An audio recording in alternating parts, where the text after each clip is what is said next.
friend Mark, he's a great client. I've done a bunch of projects with him. The last project Mark brought down was a Henry J. He says he's got something newer and wilder than anything we've tried so far. You know, I'm very fortunate to be one of Ian's clientele. I like Ian just to let his creativity take over the project, because however radical it becomes, the better it is.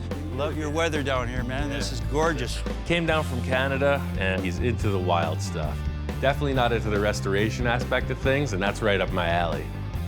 I can show you this before we actually show you the project to be. Originally, this whole idea came about by a drawing, and he's the only one that I can think of that could actually pull this one off. He said it was a Volkswagen. It's a Volkswagen. Shows me this drawing of this pretty wild cartoon hot rod. I'm all on board. So it's like a front-engine Volkswagen bus hot rod thing. Just like the Ed Roth monster cars, this is right in that vein. It's just a new style on it. And I think pushing it forward is always really cool. I like having clients that are all on board. You know, they think I can accomplish anything. Unfortunately for me, the anything gets wilder and wilder. The big challenge is to make it look like the drawing. The stuff Mark's pulled out of the truck looks nothing like what we're going for. Oh, yeah. Oh, it's gonna be awesome. It's gonna be a one-of. The cool factor about this setup is it's a complete bolt-together rolling chassis. I just assemble it and move on to the good stuff.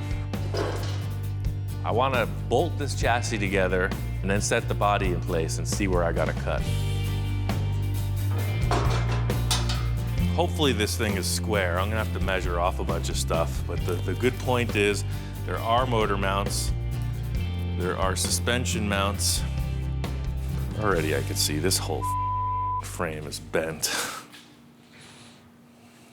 You can see this angle here, the way it comes into the motor mount. It's pretty close to square. That one's way out. When you run into a crooked frame, that's your base of the whole driving component of the vehicle. So this thing's gonna wanna drive off the road if you let go of the steering wheel. That's probably why it was scrapped. That turns my whole world around. I'm back to the beginning.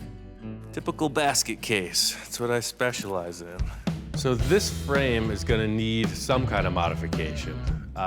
Seeing that this is bent, it's always an indicator of something else that's gone wrong.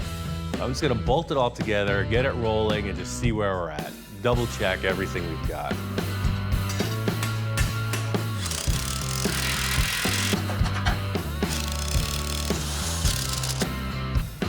All right, so that's a roller. I was really looking forward to just doing the creative, aesthetic portion of this build. After the situation with the chassis revealed itself, it's like I gotta start from scratch. I'm gonna cut this chassis up, man. It's the only way around it. So we're on to plan B. The frame is bent. My idea is to use the existing components in the chassis, fit them up around this engine in a proportion that looks most like the drawing. Mark says this engine has been sitting for a while, and a typical statement of, ran great when it was parked. Turns over, it's not seized. I'll clean this engine up later. I want to get it in place and mock the whole car up around this engine. I learned this technique when I was 5 years old, playing blocks in the living room. It's the same process. I got an A+ on that course, by the way.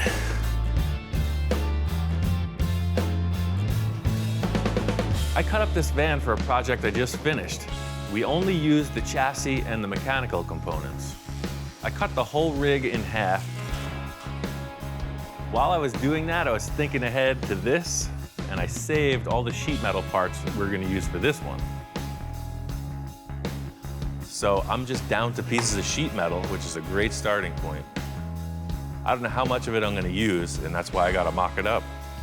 So according to our schematic, there's a large hole burrowed straight through the center of the donor vehicle, and then is inserted up to the valve covers on the engine. Let's try that. I'm always really excited about a project for the first few days because that's when all the inspired stuff happens. The fun part is just the possibilities of it. You know, at this point, it's just a blank canvas, and I can go in any direction I want. That's really the spice of the whole project, is figuring out what you're gonna do.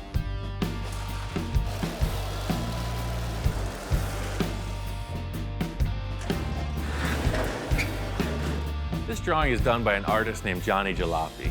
He does a lot of really far out car illustrations that exaggerate reality. So my challenge is to take these proportions and the flavor of his drawing and transfer it into three-dimensional steel. The whole thing in starting off is just getting the parts physically on the floor, see what their dimensions are. I have a feeling this project is going to be all about proportion, and there's nothing resembling typical car proportions that I could see so far. See already, we're off. See, this is showing a short wheelbase, the tire intersecting the corner of that door. So you can see the tire should be as tall as that handle and come way forward. Mark brought this set of white wall tires. A tall, skinny white wall would be the best option, and they're just really hard to find. Mark has these two, and I'm gonna try to make them work. What I'm trying to do is make this tire look as big as possible, and the only way I'm gonna get that is making that body smaller.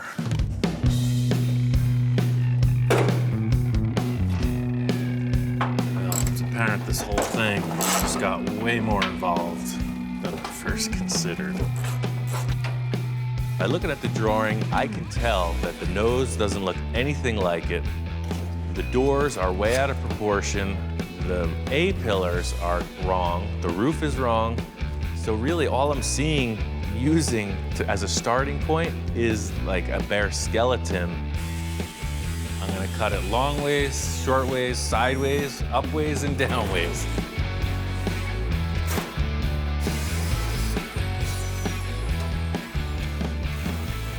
Well, the whole thing with this chassis is it's set up as like a T-bucket hot rod.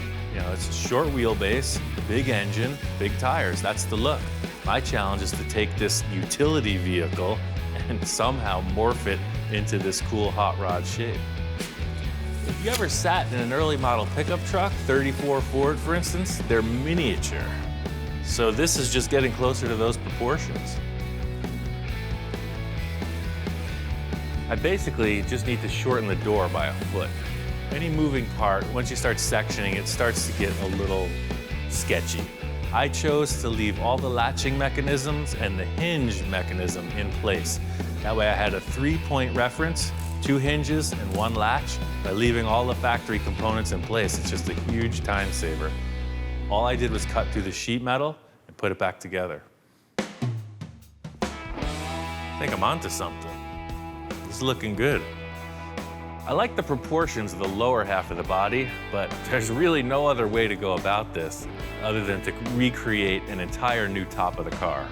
We're not out of the woods yet, man. This is a good start. Before I get carried away with the body design, I need to build a chassis to support it. In order to get this frame squared up, I put it up on the table, cut it apart.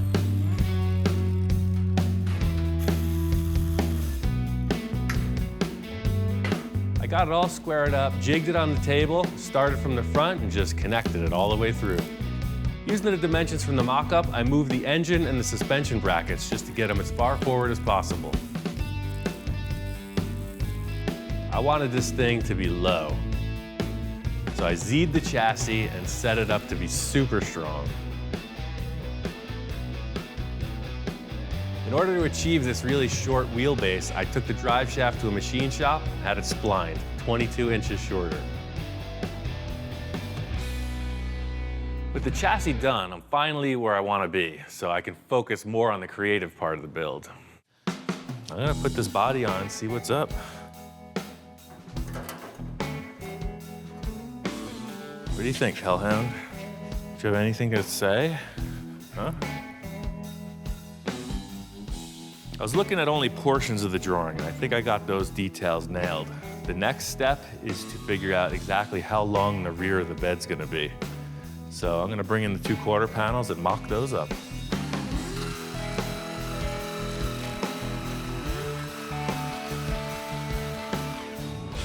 Wait a second.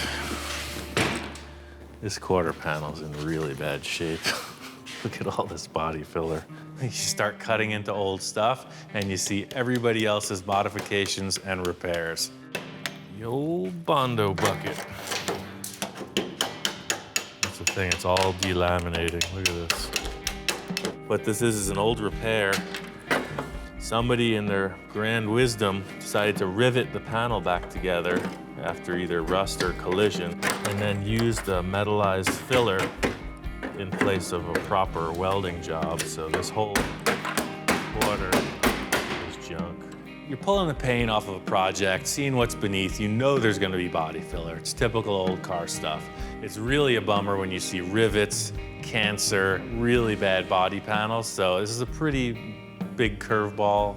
The driver's side turned out to be really good. There's a little filler through here, but this one was never creamed. That's totally usable. The plot thickens. I'm gonna put this good quarter panel on and see how it looks. It's all about moving forward.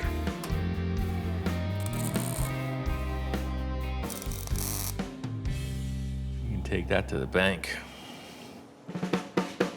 I'm looking at that, and I'm looking at that, and I'm very happy with it. His picture shows the bed being a little bit bigger, but I think this nails it. The shorter bed makes the wheel look bigger, and that's a win. The remedy here is to build the vehicle with this nasty quarter panel. The last thing is replace it. The drawing only shows one angle of the car. There's a lot of design elements that I gotta come up with. All right, so today's adventure, that does not look like that, so I'm going to make it. How's that sound? The drawing shows an earlier split window.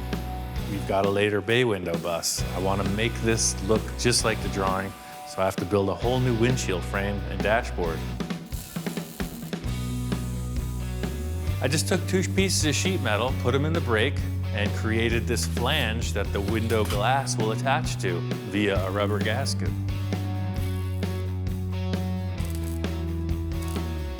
Next, I made some cardboard templates that'll represent the glass. Then, I built the top and center of the frame.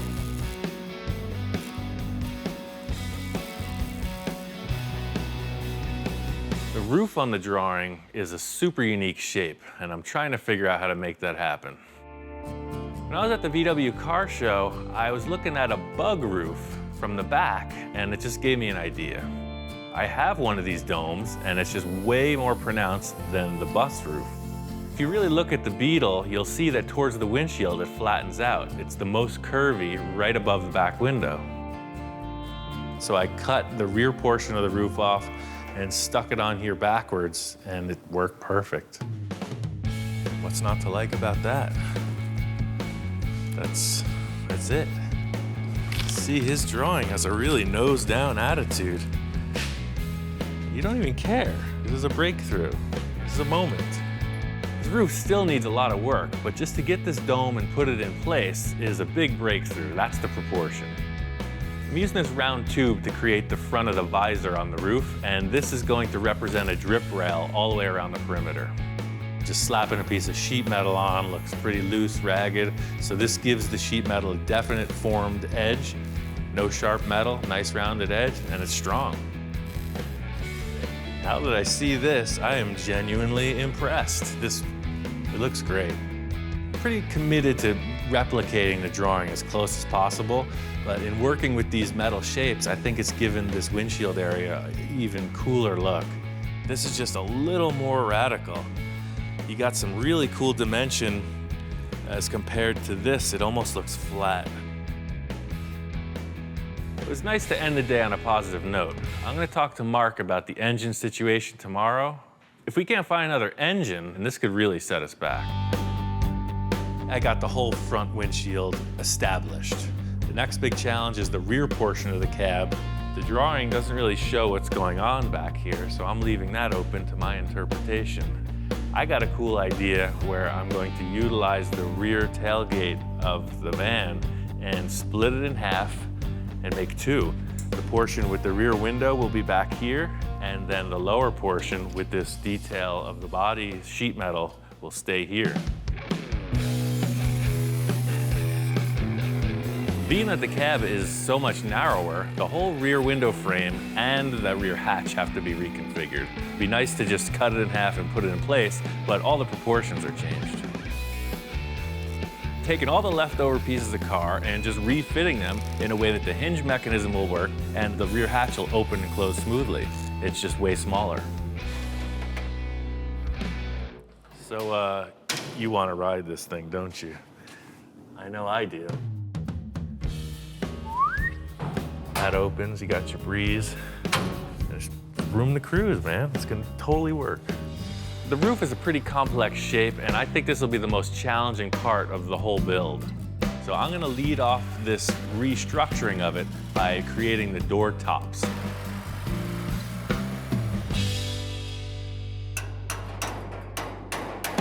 The whole idea here is creating a nice clean door gap straight through, as well as adding support. In the end, this is all about the exterior look of the thing. You just gotta look kind of like a production car. So I'm gonna have to come in with a triangulated patch to create that radius evenly to the drip rail through here somewhere.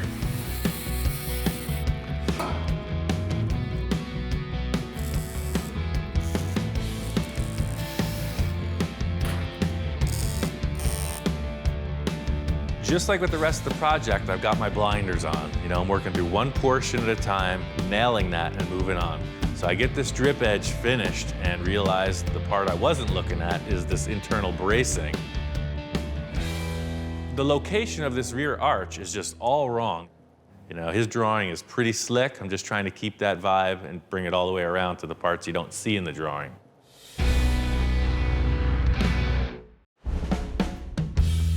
Putting this bug roof on backwards, nailed it. It looks just like the drawing, but I want to make sure that the slope curves gracefully down into the rear of the cab.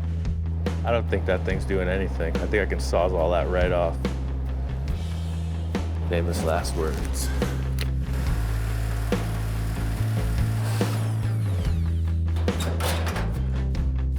If I set this up with a big, tall, 90-degree rear panel, it's just gonna look weird. It's about being efficient at this point. I could always cut way too much and patch back in, just trying to make one join, one seam across the top of the roof. And I think it's time for the old envisioning tool. Critical element in every build is the envisioning tool. You know, I don't know who else uses one of these, but I've got a number of them. To get this roof right, I'm gonna have to just focus. So you see, anything could happen with this roof line. So if that's coming up like that, I got my two marks. Yeah, see, that's kind of baseball hat style right there. The whole purpose with this technique is to just see how the roof line is gonna flow out. With the original structure in place, it was gonna look like a big hunchback. What I'm trying to do is just take this curve and make it flow gracefully right into the visor over the windshield. The whole thing about this roof and my enjoyment of it, I guess you could say, is just that I'm trying to figure it out as I go along. No preconceptions, just letting the metal tell me where to go. Thought I was gonna use this piece of the old van roof, but it was it's a lot less of a radius than I had anticipated. See, they put this little ridge and then the roof really just flattened out. I need to carry that up all the way to here. I was gonna make one. So the rear portion of the roof is gonna be scratch built. I'm gonna use the slip roller, set it up with a curve, just kind of hand form it into shape and weld it on. Hey look, it's gonna work. So to tie together the whole rear of the roof, it was the same story as the front, just a piece of round tube, just made two corners and then a center section. Each time I join the tube, I'm putting a little sleeve inside. Just helps you line everything up, tack it in place, and just move around the perimeter of the roof. This roof's got to be symmetrical, so I'm just starting with the center portion to get that arch going over the top. The left and right quarters are going to have to be made independently. It's a really complex shape on each side, and keeping them symmetrical is the goal. This is like a giant puzzle, you know, and you don't realize what the puzzle looks like until the pieces are mostly into place, and you still got some loose holes to fill in. Sometimes my dyslexia comes into play pretty well.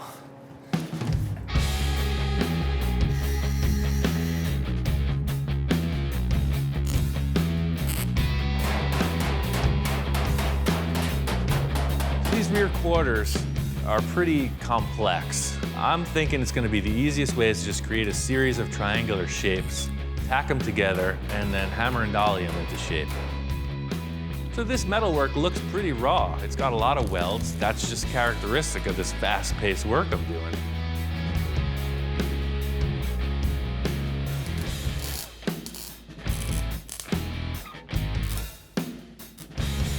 Yeah, actually, from this view, that's the drawing. It's totally got the feel of it. The thing that did it was the raking of that drip rail. That no car does that. So only a drawing does that. You can see he's showing a really high crown over the whole thing. I thought I was losing it in the rear area, and it did come down a bit, but it's still pretty hyper-exaggerated. Getting the roof figured out was a big hurdle, a big success, but I really want to get this engine figured out. Even though the fabrication is not 100% finished, I needed to get this filler on here, compare it to the drawing, and just see where they're at. Just getting this thing skinned out so that it has its final appearance is a huge hurdle. Have to get finished with the last few elements of fabrication, firstly being the dashboard. I slept with this under my pillow last night, and I thought that I saw something in the dashboard. The drawing isn't very revealing on what the interior of the thing looks like, but I see this little bulge in the line of the dashboard, so I just want to incorporate that element. I'm all about just making things go quickly. So instead of forming something to be the dashboard, I got a pile of stuff, and I think I can find what I need in there. I just need to get away from this bodywork for a while. So instead of standing here in the same spot, I'm gonna move over 10 feet and dig a hole under the table. Something like that. This is a piece of a semi-truck exhaust. I'm thinking the dashboard's gonna be a semicircle, so any tubular shape. It could be a muffler, could be an exhaust pipe, who knows? I got tons of round metal shapes, and if I can find one I can cut apart, I just put it back together. I think this tube will be perfect for the dashboard. As long as it's long enough, I can split it in half. The idea is cut this thing in half, then I have twice the linear footage, mock it up in the body and see where I need to splice it.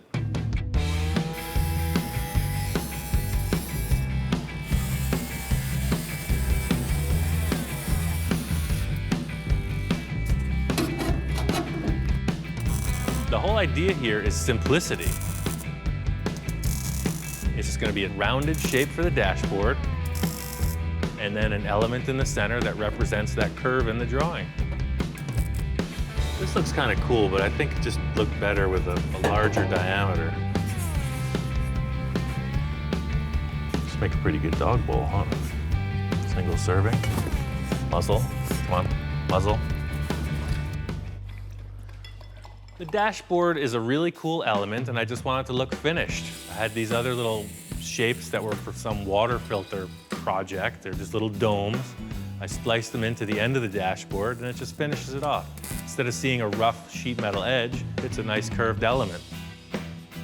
This is a pretty minor detail, but you need a dashboard. I need somewhere to put this set of gauges Mark gave me, and I want it to look like the drawing. Up to this point, I've been working from a line drawing, and that's really helped with the building of the structure of this. Johnny sends a color picture. He's got this really vibrant, kind of toy race car feel. To see a colored in rendering of what the whole thing's supposed to look like, that gives me an idea of the finish. I got this Cruise Night blue metallic from Eastwood, and I added some blue metal flake on top of it.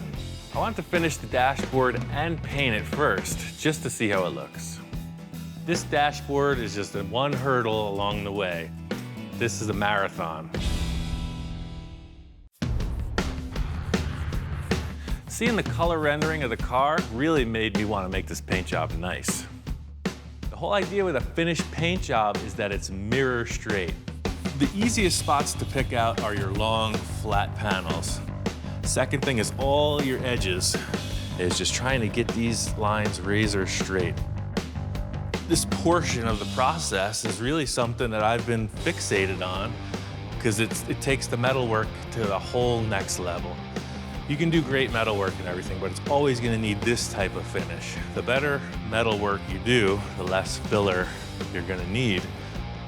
I got this 3M Platinum Plus body filler, and it lays out like nothing I've ever used. It's totally smooth, there's no air bubbles in it, and it sands really easy.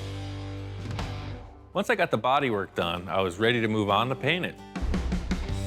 The whole thing with paint work is it's all setup time. Just like with the block sanding, this graphic takes a ton of time to lay out with the tape work. You don't realize the reward until you peel back the tape, so it's all prep in any paint job. That looks great. The 5 is definitely bigger than the original one, and it looks like the drawing. I'm stoked. Getting this tape peeled back, I could see that all the work I did with the razor blade and fastening the tape to the door came out with a really good result. Yeah, look at that. Looks like a giant cartoon. Seeing this thing come from just a pile of parts to where it's progressed to now makes me just want to keep on pushing, make this thing into a full custom show car. Here it is, Mark's on his way. He says he's got a new engine, and I got a couple things to show him. I kind of put a little pressure on Ian when I was over there. I said, okay, I understand about the engine problem. I'm gonna take responsibility for that. I'm gonna get you a new one, and I'm gonna personally drive down there and bring it to you. Is that record time or what? Oh, I tell you, man, how you doing? This guy surprises me. Flies in to Canada, he gets in the truck and drives down to Los Angeles. It's pretty ambitious. I guess you're in a rush. Oh, man, it was get her done and get her down here for you. Nice. I'm pretty excited to show him what we got and to see the body in real life. Now, you ready for some bling? I got a little bling for you. Ah, that'll work. Figure that'll work? That looks just like the engine you brought before, but this one is nice. This one's out of a 1966 Rambler Ambassador. It even matches the paint color. That's cool. Mark pulled the engine out, and I could tell this dude is serious. That's definitely the same transmission. I think this will just bolt right in. He's really dialed this engine in. He's all about getting it here. So I'm gonna show him what I've been up to. As soon as you said you were gonna handle that engine, I got real serious. Holy, are you kidding me? He rolls out this body. Not only is it body work done, it's frickin' painted. Oh, man. Mark was stoked. He saw that blue out in the sun, metal flake shining. I don't think he was expecting me to go that far with it. He was talking about a rat rod. I don't know, this doesn't look like one to me. This is not a rat rod anymore. This is a frickin' show car. Wow. I had Johnny send me some vector images of his graphics. He just did a computer-generated thing, and I had templates made at a sticker guy. So it's actually his 5 artwork. It's killer. Like, you nailed it. Mark seemed genuinely impressed. I don't think he was expecting it to be that nice. I made the back window open like this. Oh. The back of the cab opens. That's just freaking awesome. You're kind of turning me into a Volkswagen guy, you know? That This is number 2 for me. That could happen to even the best of men. First vehicle I ever built for Mark was this radically chopped VW Bug. He's been a fan ever since. So the good news is we got a great looking engine and we have a great looking body. There's still a ton to do. I'm not gonna believe that engine runs till I hear it. To prove myself, we had to get this motor in this frame and fire it up. Mark's really into this. He's been shopping. He says he's got some rims and tires. You've created it so much like the drawing, Cool. I had to come through. Plan B has arrived. At this point, we are fully committed to this engine. The notch in the body is tailored to these cylinder heads and the location of the distributor. They have an enclosed drive shaft, but there's splines on that have to line up with that. So now we're not sure if the 65 model would line up with the 66. Who frickin' invented this? Don't put your fingers in there. No. I learned that the hard way. Oh, there we go. Okay, yeah, lower down, I guess she'll come together. Here we go. You know what? This thing fits like it belongs here. I think Mark is really up to something good. Aha! There it is. There it is. Fits just like the other one, sir. You got just enough to put a finger in there. It's exactly how the other one fit, the same. You know what, Mark? You're all right. Doing okay? I take back everything I said about you last week. Changed my mind. Man, that looks good. It's like a show car, sir. Oh, yeah. Now, if it just runs, Yeah. I might win a couple more brownie points back from you. Yeah, it's And all then- fun and games now. Let's put some electricity to it and see what you're really working with. Having an identical engine was really a saving grace. The engine fit perfectly. It was a perfect bolt-in. It looks great. I just need to see it run. Just to get this thing to fire, we hot wired it. Set up a fuel pump, put a couple wires to the starter and the coil, and I just want to fire it off, see what's gonna go on. Prepare for Operation Vacuum Suck. Okay. What do we got? Where's the plus? That's the minus. That's the minus. We're off to an awesome start. We got nothing. Guess what happened? Nothing. Strike two. Here we go. Mark's off to a record start. Well, the pump worked great when you took it off, right? Yeah. Yeah, your track record, man, is like... Hey, gotta have a little bit of drama. Uh-huh. Did I hook up the wires wrong? Nope, sure didn't. That's not part of what I do. Come on. Uh-huh. He started off with a bunk engine. Now he's got a fuel pump that doesn't seem to be operating. My heart just sank. Okay, the fuel pump's not working. Ian's looking at me like, really? It's a typical simple thing, those fuel pumps, when they sit around, they tend to not work again, and that was the case here. I'm gonna take care of you, don't worry. You got plan B for plan B? Yeah. He had one, so we moved on to installing his electric fuel pump. I know the suspense is really getting to you. You're on the edge. Is that tight? There's one last thing I'm gonna give you before we start. Here you go. That's how much faith I have. Now, this is a different coil, too, so... but I do use have this the start. old original one. Oh, just one thing. Just one other thing Just I one- have to mention besides the fuel pump. You ready? I'm ready. In this one day at band camp. I'm ready. What could possibly go wrong?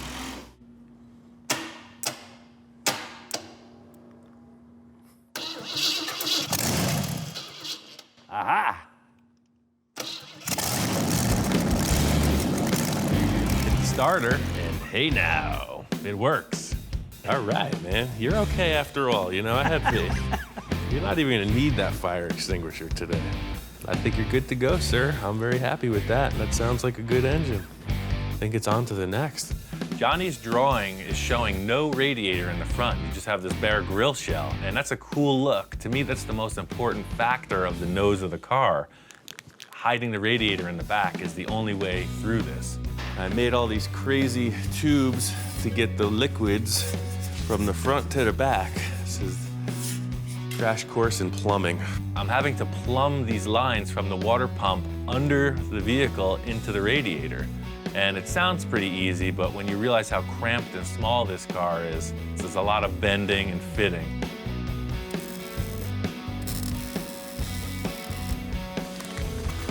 Mark's handling all the stuff I don't want to deal with.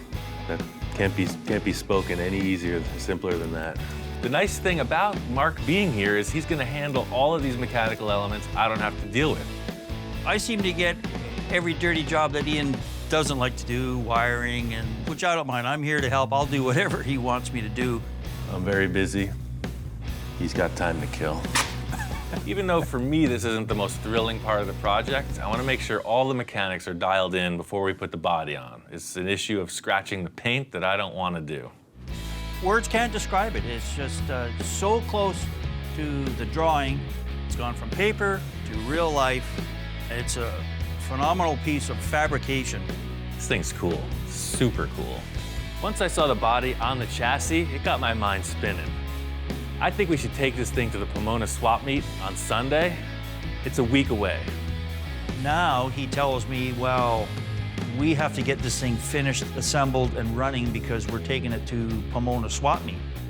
And I went, what? Pomona's just a huge blowout. It's a swap meet, it's a car show, there's cars for sale, there's everything going on. I think he'd really dig it. Putting the body on the frame looked really cool, but there's still a few things missing. The drawing is showing a frame, the actual frame of the vehicle, showing through the fender well. I got a plan. I'm just gonna fake it. Carry on with whatever linkages you're doing.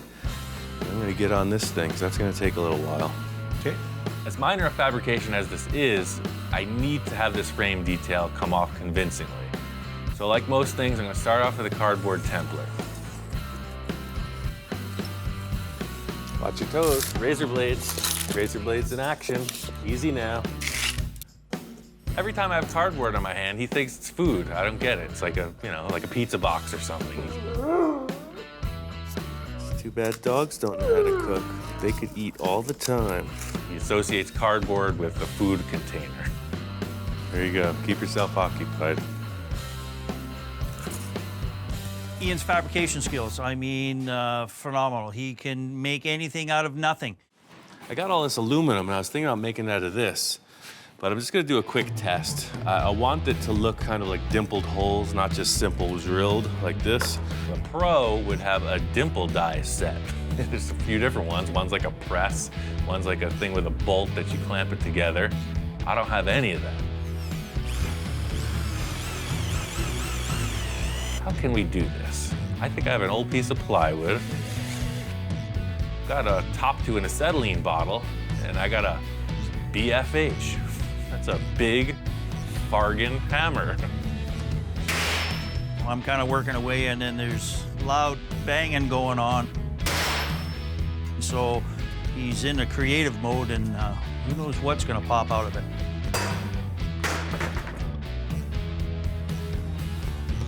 Dimple die. I think we're in business. With Ian, it all relates back to that drawing. It's like it's embedded in his head. It's becoming that drawing in real life. The dimple die would naturally want to mar this surface. So it has this plastic sheet on there. So I'm gonna finish out these edges. Probably put some kind of a lip on here and just make a bracket that'll hold it. But you see, you got these cool dimples. What's that look like, huh? Looks like the drawing to me, right?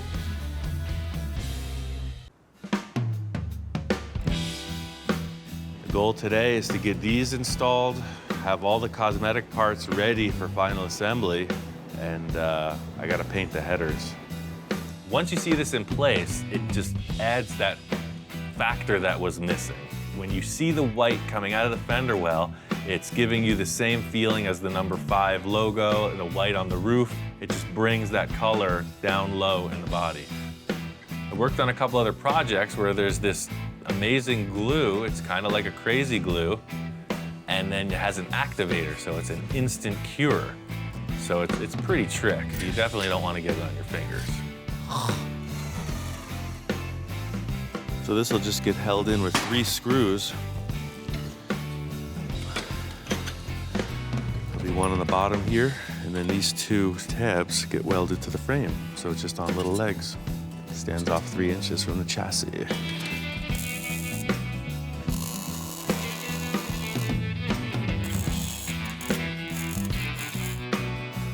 This thing is perfect, man. Check this out. It looks like the frame is going right through, like it's an actual chassis.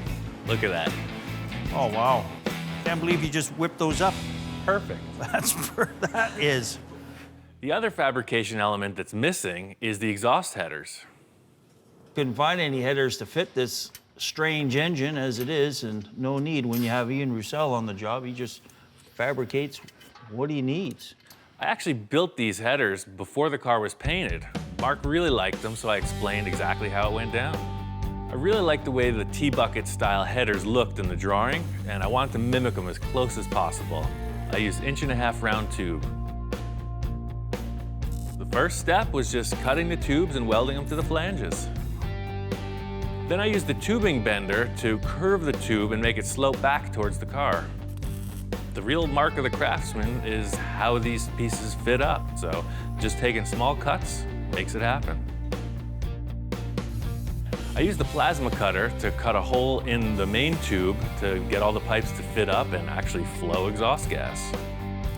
The whole idea with this fit up is that once it's welded, it just looks clean. You don't see the welds. These things came out great. They look just like the drawing. I ground and sanded out all the welds, and they're ready to paint.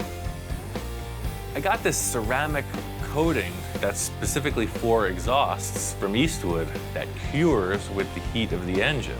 I've used the spray can style high temp paint before, so I was expecting this to come out similar, but as soon as I started spraying it out of the gun, it coated amazingly. I think this is a really cool looking exhaust you fabricated here. This just ties everything together. Unfortunately, I have to leave to go to a helicopter convention. Mark's gonna leave for a couple days. The car's in a pretty good spot. We're waiting on upholstery, so while Mark's gone, I'm gonna surprise him by doing some work on another one of his projects.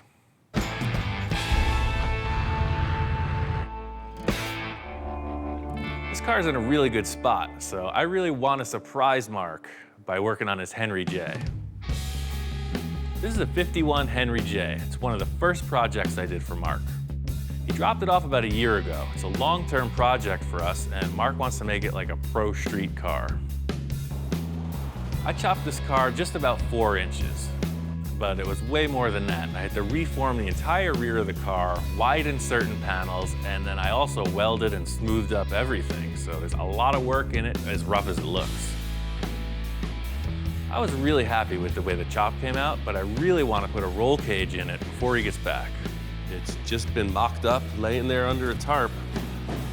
This whole car is just a body skin and a bare chassis. It's like a blank canvas. I can do whatever I want in here. The cool factor about this car is there's no drawings, there's no blueprints, it's all me. Mark's planning this to be pro street. In other words, he's driving it every day if he wants, but he can also take it to the track. I want to make this thing look cool, but in the end, it's all about strength.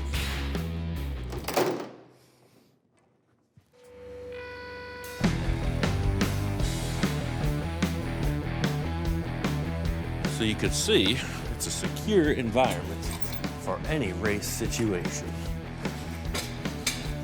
That's the whole idea. Now I'll be able to get around the top of all these welds without the roof in place and paint it. Eastwood gave us this 2K Aero Spray in chassis black. What you do with this, you push it in and it releases the activator. So it's like mixing in a mixing cup, but you just shake it.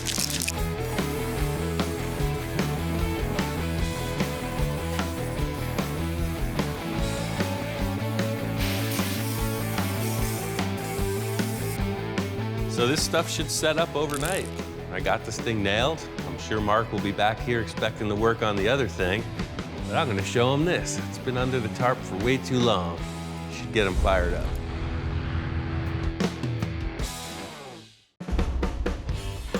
I was really intent on getting some progress on this thing by the time Mark got back. He hasn't seen this car in like a year. Hey, Whoa! just in time, sir. I leave the guy for a day and a half, and I come back, and bam, there he's got my Henry J out there. I wanted to see some progress on this thing while you were here, you know? Wow, I haven't seen this in a while. Been about a year, right? He showed up and he was just charged up. I mean, totally surprised. I think he almost forgot about it. Yeah, that's looking kick-ass. We came down here to do something else, and now he's working on my other car that I haven't seen. I've forgotten all about it. Let's put a roll cage in it, got flip front end on it. I showed him this tilt nose that I made. He's totally digging it. He just decided what looked right, and boy, I tell you, I come in here and look at that thing, and it's right. I know you're all about getting that hot rod in the trailer and back home, but while you're here, you know, just for me, I want to keep projects spinning. This has been in the corner stagnant. I think if we spend one day on this, it'll be in a really good place. Sure. When Mark first dropped off the car, he brought in this fresh rebuilt rear end and an engine and transmission. So it was really just a bolt in. New axles, new bearings, new everything, new true track in there, new gear set. So I'm hoping it's gonna be enough to turn these big tires that are on this old girl. Doesn't that remind you of a 70s car? I think the last thing we need to do is just fit the engine and trans so we have an idea of how heavy they are, what that does to the front suspension, ride height especially. I'm excited. It's been sitting here tarped up in one of the mini barns. It's a 454, dynoed at 502 horsepower. And so Ian now wants to mock that up in there, and I'm all for it. Let's see if this thing fits. Much like any other car, you know, you figure, well, let's just slide this engine in there and let's see how it's gonna go. Yeah, I think you're gonna see some issues. First one's gonna be that oil pan. The Earl pan, always something. We're not far enough in to clear the Ford crossmember. We had to lift the body up, kind of shoehorn the engine in there, which is huge. It's just a monster engine inside this small little car. More issues. We're banging against the firewall, which has already been cut out a fair amount. I don't have a problem getting the Sawzall right now, Mark. Hey. This is a massive engine. The car never dreamt it would have something like this installed, so I'm having to cut away the firewall. Prepare to operate. So Ian cuts more of the firewall out. So now I have a huge gaping hole. Mark is a little concerned about this, but this is what I do, you know? I'm just gonna cut it, make it right. Actually, we're clearing it now. Just bring it down, Ian. Dropping down, watch fingers. Yeah, we're good. Oh, yeah. Oh, look at the springs went way down. Okay, unhook it from the Yep. wheelie. The rear ride height looks great. I mean, that was already established, but I never saw it with an engine in it. I want to put the nose on. We've never seen it with the nose down No, attitude. It's always that's, been light. That's more of the stance, definitely. Grab it right in the headlight shell. Aha! That's it. The stance was perfect, exactly what I was looking for with the car. Ian, I'm stoked that you worked on this. I mean, I go away for a day and a bit, and I come back and, wow, I'm inspired again. It's just what we do here, sir. And then he goes, well, you know what? Let's throw a seat in there and see how it fits you. I'm game. Yeah. Is that not cool or what? This has been a dream come true for me to come down here and actually help out and work with Ian and see how he operates. That's what I got to say about this. Truly amazing. Progress on the Henry J was right on the money. I couldn't have asked for a better response from Mark. But we need to get back on the hot rod and get that thing ready for Pomona. I sent Johnny a picture of the car, and he says he's coming out from Florida to see it in person. The whole mission here was to make this look like Johnny's artwork. He's really itching to see it, so I want to get it driving by the time he gets here. All we got to do is finish the wiring, got a few more parts to install, and we're ready to go. Remember this? That's what I sent you? A little bit different than when we got here. Wow. The story with the front grille is it's an actual Model T piece that Mark had. He got it at a swap meet, but it only sort of resembles the drawing. What I did was I shortened it up from the bottom, I put an interior structure in it, and then found this really cool mesh at Industrial Metal Supply, and bodyworked it, painted it up. I just gotta let you know that in aviation, the installation you've done on this bolt is incorrect. What? What are you talking It's supposed to be in the direction of flight. So, and when this thing starts to fly, it's gonna go that way. Well, I'm pretty well versed in space travel and mechanics of that nature, and none of that applies to where we're going.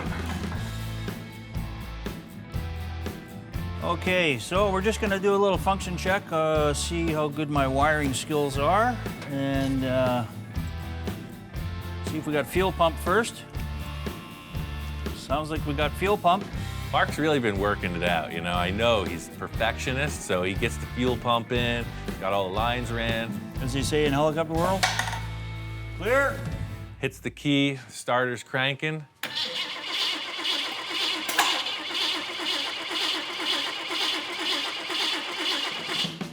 I expected this thing to fire right up, just like it did when we first put it in the frame, but we're not getting anything.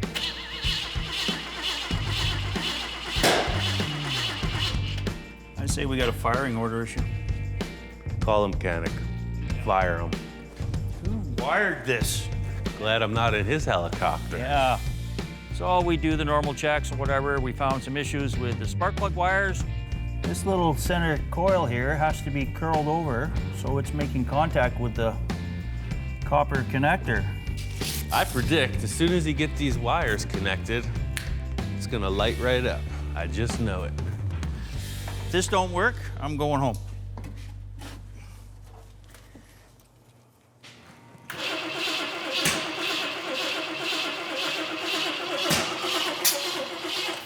Huh. Same issue. You know, you're heading to the goal line and all of a sudden, bam, you're stopped, you know, and it's frustrating. Oh, wait, whoa.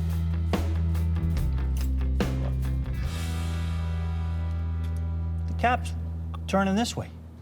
Counterclockwise? Yeah. Strike one, plug wires. Strike two, distributor rotation. What's going on? Umpire's getting feisty, man. He's almost calling the third strike and you're out. Am I? Good. I've always worked on Chevys all my life. So what did I do? I just put it on the way I've done it for 30 some odd years. And of course, this thing turns counterclockwise, not clockwise. I'm ready when you are again, Mr. Roussel. We got to get this thing running. Of course, there's the pressure, there's the deadline. That's always the way it is. Do I need to say a little prayer? Maybe for myself?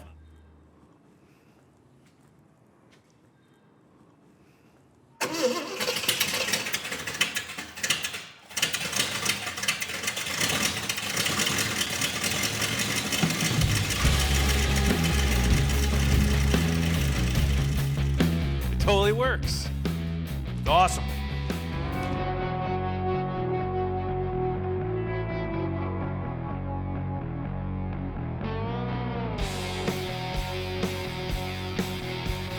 This thing's wrapped.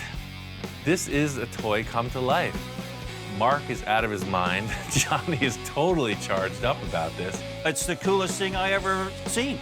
I'm stoked for Pomona. I can't wait for that first reaction from people when they see it.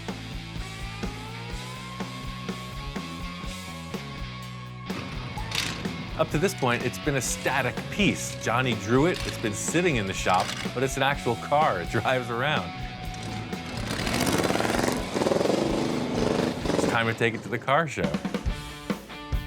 We're out here at Pomona. It's a swap meet car show, the biggest one in the world. Shaka, good job.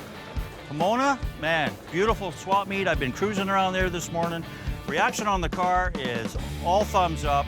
Probably the coolest car at the swap meet today. Him cool, him way different. You know, I love it. I had never seen it outside the shop until today. So the windows absolutely glow in the sunlight, and it was like a beacon. People were hypnotized, they were drawn to it, and everybody was digging it. Well, I would think that's probably one of the most unique hot rods I've seen out here in the 30 years I've come out here. There's lots of different things out here, but that one's truly unique. It's the cartoon driving experience that, you know, if you own this, you'll have that, you'll achieve that. It's wonderful, man. Do you know what Spaßhaber is? Guys who had fun with cars. This journey has been awesome. It's definitely going down in the records as one of the best weeks I've ever spent down here. The reaction, and it's a dream come true, and I'm almost speechless. I'm soaking it in. I can't wait to do more. Victor shows up with the Boonie Bug I built. It has the chassis of the original VW bus. It's just so cool to see that original thrashed out VW bus rehabilitated into two new projects. But that was the body that was on this car. So this is, you're looking at one car here. After seeing everything that Ian can achieve, if you can dream it, he could build it. He's a master. He's one of the main reasons why I'm an aspiring fabricator myself. He's major talent. This is kind of a step in a new direction for me because it's the wildest design I've ever worked on, and it was dictated by an artist. So it really makes me want to do more.